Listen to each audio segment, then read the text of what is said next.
Je suis aujourd'hui reconnue comme experte internationale de la filière langue, parce que j'ai passé 20 années de recherche et de compréhension, parce que comme on dit, les filières, elles sont vraiment la chaîne de valeur qui structure justement notre agriculture. Et aujourd'hui, j'accompagne des entrepreneurs, mais surtout, je me place plutôt aux côtés des institutions. J'ai un cabinet qui s'appelle Alrinovenco, qui est vraiment un cabinet d'expertise pour l'accompagnement sur toutes les institutions.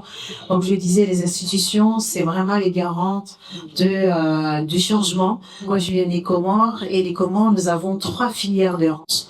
On appelle les filières de rente, ce sont les filières qui ramènent des devises dans le pays. Parce qu'en général, on a de l'agriculture, on va dire, substantielle, ça soit le maraîcher et autres, mais il y a ce qu'on appelle des filières exportatrices, comme le cacao, mais aussi le canne à sucre, etc. Et l'Iran fait partie des filières exportatrices. C'est une filière qui impacte 20% des exportations des Comores. Et c'est vrai que je me suis passionnée puisque je me suis rendu compte que c'est une filière qui a beaucoup même impacté au niveau social, puisque c'est la filière qui a aussi transformé la structure sociale des Comores. Et donc, c'est vrai qu'au départ, j'ai essayé de comprendre pourquoi une filière où on est premier producteur au monde, mais qu'il n'y avait pas de transformation locale. Et je me suis passionnée à comprendre toute la chaîne de valeur. Et il faut beaucoup de passion pour le faire, parce que c'est très compliqué lorsqu'on a une filière qui est détenue par des grands industriels qui ont imposé les règles, et en même temps il y a des spéculations pour ces matières premières-là, parce que quand on parle des matières exportatrices, ce sont des matières qui sont spéculées parfois, et donc ça veut dire qu'il y a une instabilité de prix, et souvent la communauté locale ne comprend pas les enjeux, et que ce soit les enjeux au niveau local mais aussi externe, tout au long de cette chaîne que j'ai développé toutes mes activités. Et aujourd'hui, j'interviens aussi aux Nations Unies pour proposer des programmes, des plans de développement autour de cette filière. Et je forme aussi des agriculteurs aussi. Il faut avoir le bon manège et comprendre leurs propres défis, leurs propres réalités. Il y a 3 choses qui sont essentielles: la formation, mais aussi le financement et le foncier. Pour les agriculteurs, ce sont des choses fondamentales. Comme je disais, c'est très important que les institutions soient impliquées.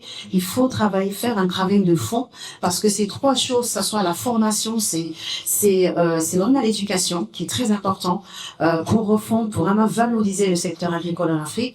Le financement, j'en ai beaucoup de choses ici, mais les financements, il faut savoir aussi que des banquiers aussi doivent être formés pour comprendre aussi les enjeux, puisqu'encore une fois, les banquiers font des produits financiers qui ne sont pas adaptés à notre écosystème. Nous ne pouvons pas dire à toute l'Afrique de s'adapter à des outils qui ne sont pas partis, qui ne comprennent pas du tout notre environnement.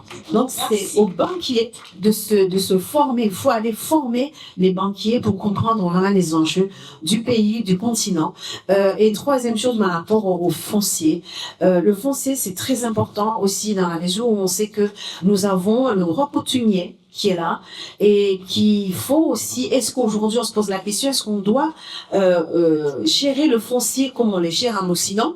Ça, c'est des questions qu'il faut se poser. Ce sont des questions que je porte aussi au niveau étatique, que nous devons aussi comprendre, créer notre propre paradigme, notre propre carte pour ça. Et on va dire, si je peux se dire, au niveau du conseil que je peux donner, si je peux me permettre, parce que on n'a jamais fini d'apprendre, je pense que ne cherchez pas à vouloir absolument appliquer les outils ou la façon dont l'Occident, en tout cas nous en tant que diaspora, nous travaillons ici. J'ai été juste à créer ce qu'on appelle le business model Africa.